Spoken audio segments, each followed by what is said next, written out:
এই চুজে চুজে কিরে, তুই নাকি আমার নামে কোথায় কি নালিশ করতে গেছিলি? হ্যাঁ রে চুজে, নালিশ করতে গেছিলি?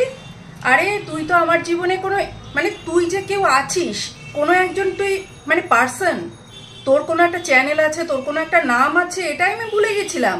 তুই আমার পেছনে পড়ে আছিস কেন? দেখ, খুব সাবধান করে দিচ্ছি।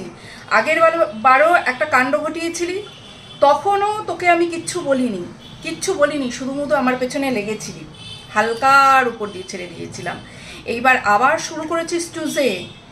তো আমি যদি ধরি তোকে একদম হাত পা বেঁধে তোকে ঝিনুকে করে গরম গরম সাবু গরম করে খাইয়ে দেবো, আর বনবিটাও সঙ্গে করে খাইয়ে দেবো, বুঝলি চুজে? হ্যাঁ রে, তোর যা বয়স, তুই একদিন বলেছিলি এই বয়সে তুই পুটুক করে বিয়েটা করতে গেলি কেন রে?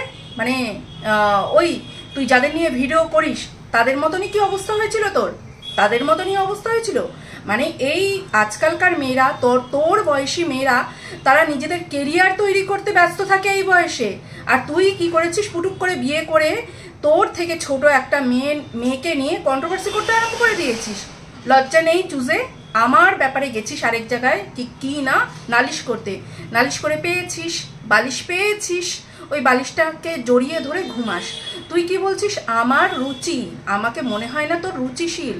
ওরে চুজে, আমাকে দেখ, আর আমার আশেপাশে দেখ, আমি যখন ভিডিও করি, আমার শর্ট ভিডিওগুলো একটু দেখবি, তো দেখলেই মনে হবে আমি কতটা রুচিশীল। তার জন্যই আমি আমার আশেপাশে যাদেরকে নিয়ে ঘুরে বেড়াই, তার জন্যই।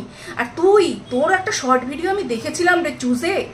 ওরে চুজে, এই তো সবে ডিম ফুটে বেরিয়েছিস, সেখানে তোর পাশে যেটাকে দেখেছিলাম সেটাকে দেখেই আমি বুঝতে পেরেছিলাম তোর এই রুচি, এই অভিরুচি হবে না কেন? তো নিজেকেও তো দেখতে হবে, ওরে নিজেকেও তো তোর দেখতে হবে। তুই কি, হ্যাঁ রে, একটা মনে আছে তুই একবার বিয়ে বাড়িতে গেছিলি চুজে, তুই একবার বিয়ে বাড়িতে গেছিলি, একদম মেকআপ আর্টিস্ট নিয়ে সেজে গুজে গেছিলি, গিয়ে তুই সেই সাজ না তুলে সেই বেনারসি শাড়ি পরে সেই সাজ নিয়ে তুই কন্ট্রোভার্সি করতে বসে পড়েছিলি, মনে আছে চুজে? সেখানে তোকে উদমসে দিয়েছিল, কমেন্ট বক্সে উদমসে দিয়েছিল, তোকে যা লাগছিল না, আমার না ভীষণ মায়া হচ্ছিল।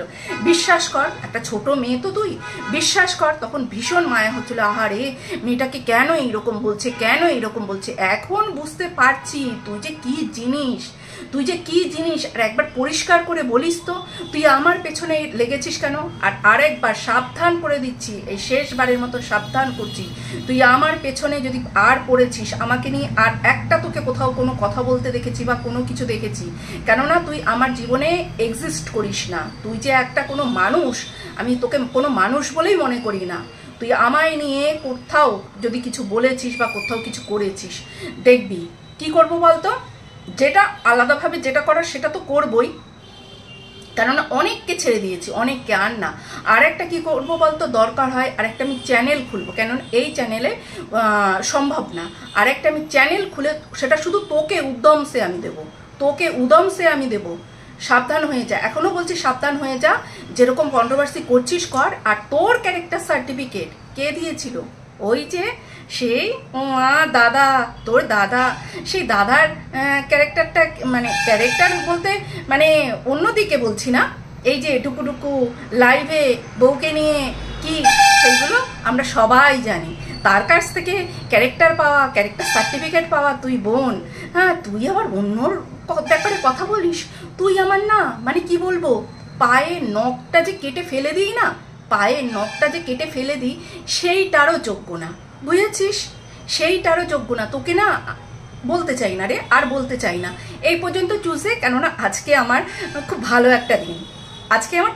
একটা দিন, ভেবেছিলাম তোকে দেবো না, জানিস তো কেন দিলাম বলতো? তোর কেউ একজন আমার এখানে এসে আবার কমেন্ট করে গেছে, তোর হয়ে কমেন্ট করেছে যে সৎসঙ্গে স্বর্গবাস, অসৎসঙ্গে নরকবাস, আবার কি মরকটের দিদি ফিদি বলে কমেন্ট করে গেছে।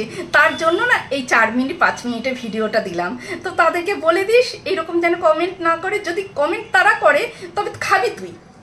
আর বললাম, আর একটা চ্যানেল আমার আছে, সেটা আমি ভিডিও দিই না, 2-1টা শর্ট ভিডিও আছে, সেইগুলোকে আমি সব প্রাইভেট করে সেই চ্যানেলটাতে শুধু আমি তোকে দেবো, টাটা চুজে, ভালো থাকিস চুজে। আবার ওরকম ব্রাইডাল মানে মানে বিয়ে বাড়ির সাহায্য নিয়ে ভিডিও করতে বসে পড়িস, আবার তোকে দেখবি কি সুন্দর কমেন্ট করছে সব। আরে নিজের মুখটা দেখ, আয়না দিয়ে দেখ, তারপরে আসবি লোকের নামে কথা বলতে, অসভ্য কোথাকারের।